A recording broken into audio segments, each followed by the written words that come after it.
Everyone is missing this about the Toronto Raptors, as tonight, despite a horrific loss, the team had some golden moments, some very exciting moments that have me absolutely amped about this young core, this young group. You see Jamal Shead here playing elite defense, finishing at the rim, Grady Dick doing different things out there on the basketball court. There are some major positives to take away from this team, but frankly, it seems like a lot of Raptors hives have gone extremes in different directions. And yes, I've been known to overreact. Yes, over the course of preseason, we've been very hyped, excited, very down at moments, but frankly, this is the reality that it feels like no one's really accepting about this team, despite the fact Masai Ujiri told us on day one of Media Day. We are in year one of a rebuild, but this team is not the Brooklyn Nets. We're not the last year's Detroit Pistons. We are in a rebuild, but we have a lot of talent on this roster, and whether or not it translates to wins, I don't know. I've said it from the jump. The jury's extremely out on this team in terms of whether or not we'll win some games, we'll do this, and just because we lost game one of the opening, the actual regular season, not the preseason, doesn't mean I'm throwing the team under the bus, saying, hey, we're done, we're cooked, this is a guaranteed Cooper Flag year.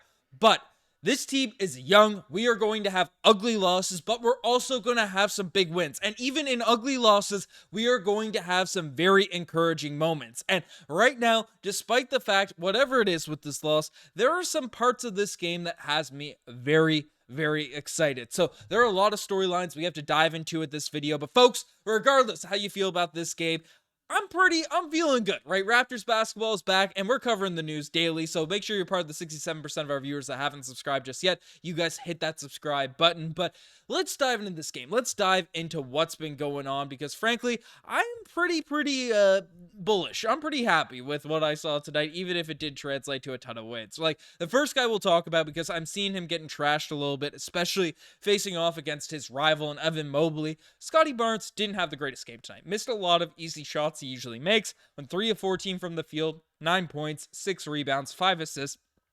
Still filling up the box score and stuff. Didn't make his threes, but again, there's going to be a lot of hate, a lot of stuff thrown the way of Scottie Barnes, and that's how it is, especially early in the season, people reacting to different things. I am not worried at all with what I saw from Scottie Barnes' game. This man, even last season, when things tailed off a little bit in the second half of the year, he was still making a lot of the shots that he was missing today. You know, those bunnies around the basket, those layups, he gets to that 45-degree angle underneath the net, and things are kind of looking fine there. Scottie Barnes, despite kind of an ugly game, an ugly performance this one, I thought still did a ton of things right, still made some good passes. Not worried whatsoever about Scottie Barnes. A down game, just getting back into form, getting back into shape on the actual basketball action. I'm not stressing about Scottie Barnes whatsoever. But I want to talk about the really sort of juicy, the interesting storylines from this game in regards to specifically a guy that I wasn't sure if he was going to be a rotation guy, how much minutes he was going to be getting, but Jamal Shead in this one got 19 minutes of action and played a legitimate 19 minutes. This wasn't the,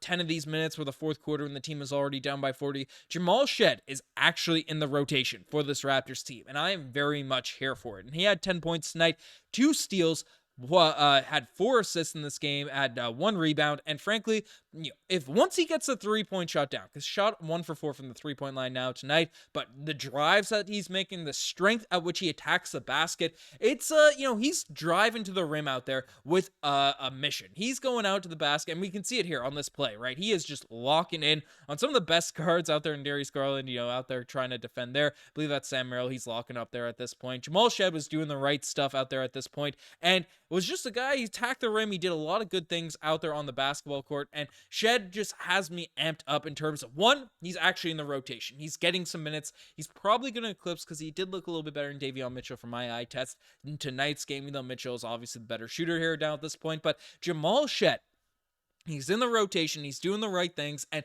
despite the fact the Raptors got slapped, he's making winning plays out there, and obviously the 3-point shot's going to have to come along, but that's why you play him. That's why you give him development. You give him game reps, NBA speed reps, and then whether or not it's this season, next season, that's going to come, because this guy's a dog, he's a demon. Everyone talks highly of him, and the fact that he had a really nice opener for this Toronto Raptors team has me very excited. But the guy that took the biggest leap on the Toronto Raptors, in my opinion, right now is Grady Dick, because it's not just game 1, but it's the entire preseason. What we even saw from flashes out there in Summer League. Grady Dick has put on muscle, he has put on weight, and we all know he's a very good three-point shooter. We all know this, but Grady Dick, in terms of tonight's action for this team, in 29 minutes, 5 of 13 from the field, 2 of 6 from the three-point line. That is what it is, 16 points, but had 2 blocks. One of them was just ferocious, was just a absolutely kind of chase down specialist thing. And again, only 2 rebounds, but he's out there hustling. He's getting his hands on different balls out there that are loose balls, 50-50 balls. Grady Dick is just, from the eye test, again, the box score, I thought it was better, honestly. I'm looking at it as you guys are. Like, his impact is felt out there on the game, and there were moments he was switched on to Evan Mobley where, again, Evan Mobley looks like he's taken a step up, an elevated level this season. Kenny Atkinson, we've had a creator step out for Cavs Digest, so I've had to cover some stuff down there, but basically, so I kept my eye on Evan Mobley over the offseason, and Kenny Atkinson's using him pretty well, and Evan Mobley did a lot of things, but there were moments Grady Dick was switched onto him in these games, and wow, like he's hustling out there on the defensive end. He is much more than just a three-point shooter for this roster. So I am very, very happy with what I've had to see regarding Grady Dick here now at this point. So again, Jamal Shead, Grady Dick, these young guys that are a part of the Toronto Raptors core. And again, it's not going to be perfect. There are moments where, again, Shead needs to improve the three-point shooting. Grady Dick can improve different ball handling aspects and stuff. But from where Grady Dick was this time last year to where he is now at this point, that is a huge upgrade, a huge positive. And one thing that has to be taken into account with this loss too is, again, injuries. RJ Barrett's out. Bruce Brown is out. Kelly Olynyk is out. All of these guys, Jakob Poeltl's out. And also, we got an update in regards to Immanuel Quickley, who was ruled out of the game for a right pelvic contusion. Now, the last time we heard of contusion, it was RJ Barrett, and apparently he had surgery on his shoulder or something. That was what Josh Lindbergh revealed. So, hopefully he is fine. But again, IQ didn't play a ton of this game. So, you look at IQ stats, you're like, oh my God, we gave this guy all this money. Well, in the 14 minutes IQ played, the 13 points he had in 14 minutes, 4 assists.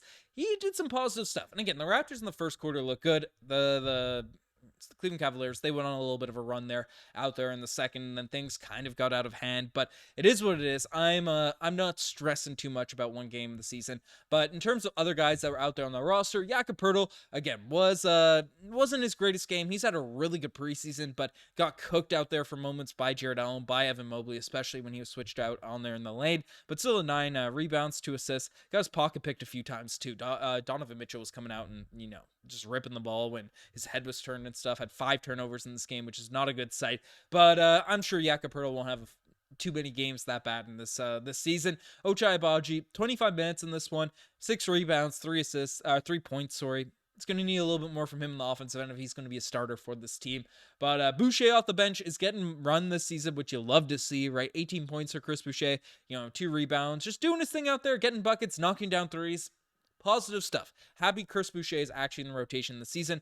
Bruno Fernando had a really nice lob, proving why he made that final roster spot. 6 points, 6 rebounds. And Jamison Battle came out and did his thing, right? 16 minutes, didn't get a ton of touches, but the team was locked in on not letting him shoot, but still shot 50% from the 3-point line, had 6 points, did his thing. I'm happy that he's in the rotation as well. Again, it was a weird game because a lot of guys were out of the mix, given the fact the Raptors, it was a 30-point blowout, but that was what it was. But Davion Mitchell, again, 8 points and a couple of weird turnovers. Yeah, 5 turnovers in terms of the number for this game, which is what it is, but you want to see him knocked out shots. I mean, Shead made more threes than him in this game, but Davion Mitchell did have some interesting drives. Not ready to give up on him by any stretch of the imagination, but again, him and Shead are going to be in competition for those backup minutes. Chomche got a little bit of run as well. 2 points, had a nice... again, the dude is so fast. He's just a pleasure to watch in these different games and stuff. And I feel weird, right? After a 30-point loss, being kind of positive, feeling kind of good about this team. Whether or not, we win a ton of games or not, I like this core group. Even Mobo, right? He is raw. This Jonathan Mobo is very raw. He is a raw basketball player. But I see it, man. I see why he was selected. He knocked down a 3. He's making these great drives. His finishing is out of control, right? He's jumping off 1 foot inside the traffic and then getting the body, even despite he's a great athlete, right? He's getting pushed off his spot and he's kind of getting, when he's taking those lays and things like that. But I get it, why we selected him with number 30 overall. Again, it's going to be a lot of run, a lot of time in the G League for him this season, but there is stuff there for Jonathan Mobo, and he's confident with his handle. He's confident with his passing. It's not perfect, but things are...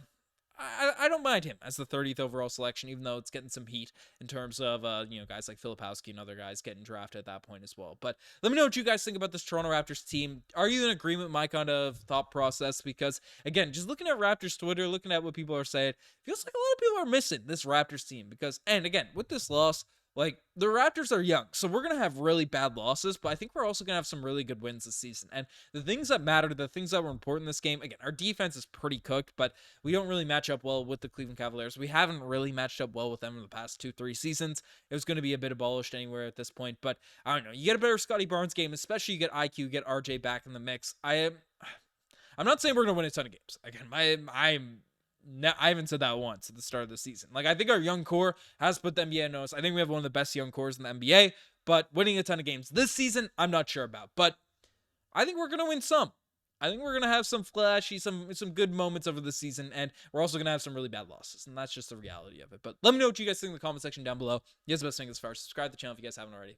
I'm signing out. Cheers.